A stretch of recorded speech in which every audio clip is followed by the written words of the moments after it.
مدارس کا مقصد جہاں محدث، مفسر، مفتیان، حفاظ، ائمہ، مؤذنین فراہم کرنا ہے، وہیں سب سے عام مقصد، سب سے اہم مقصد ایک جرائم کرپشن سے پاک دیانت دار، امانت دار انسان فراہم کرنا ہے۔ اور ہم یہ چیلنج کے طور پر کہہ سکتے ہیں، دنیا کی کوئی یونیورسٹی، کوئی ادارہ، چھوٹا بڑا، مدارس جیسے دیانتدار، کرپشن سے پاک، جرائم سے پاک افراد اور انسان فراہم نہیں کر سکا ہے، نہ کر سکے گا انشاءاللہ۔ مدارس کے فضلاء کرپشن سے، ہر چیز سے پاک و صاف ہوتے ہیں۔ حضرت مولانا علی ندوی رحمۃ اللہ علیہ نے حضرت سید احمد شہید رائے بریلوی رحمۃ اللہ علیہ پر لکھنؤ میں سیمینار کرایا تھا۔ ہندوستان بلکہ بیرون ہند کے منتخب علماء کریم وہاں پر موجود تھا۔ مطلب بہت سال 30-35 سال پہلے کی بات ہے۔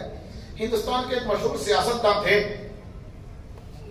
راجیش پائلٹ، جو آج کل کانگریس کے لیڈر ہیں، سچن پائلٹ ان کے والد۔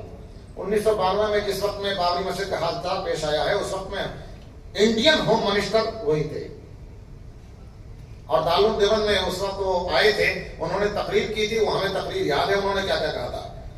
وہ اس سیمینار میں لکھنؤ مولانا علی ندوی رحمۃ اللہ علیہ کے سیمینار میں بغیر دعوت کے پہنچ گئے، بڑی شخصیت تھی، اور پیچھے جا کر کے سامنے میں بیٹھ گئے، ایک پرچی بھیجی کہ میں بھی 2 منٹ کچھ کہنا چاہتا ہوں۔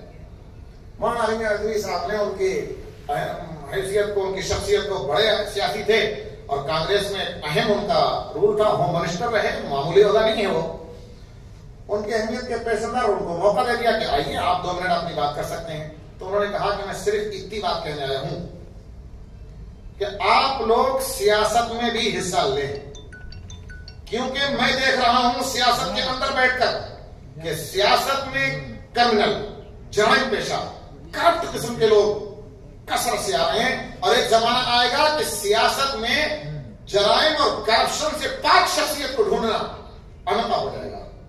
آپ لوگ سیاست میں حصہ لیں، اگر آپ لوگ سیاست میں حصہ نہیں لیں گے تو پھر ملک کی خیر نہیں ہے۔ میں یہ بات عرض کر کے کہنا چاہتا ہوں، مدارس جو کرپشن سے، جرائم سے پاک انسان فراہم کرتے ہیں، وہ صرف ایک مسلم قوم کی بھلائی نہیں ہے، ملک کی بھی بھلائی ہے۔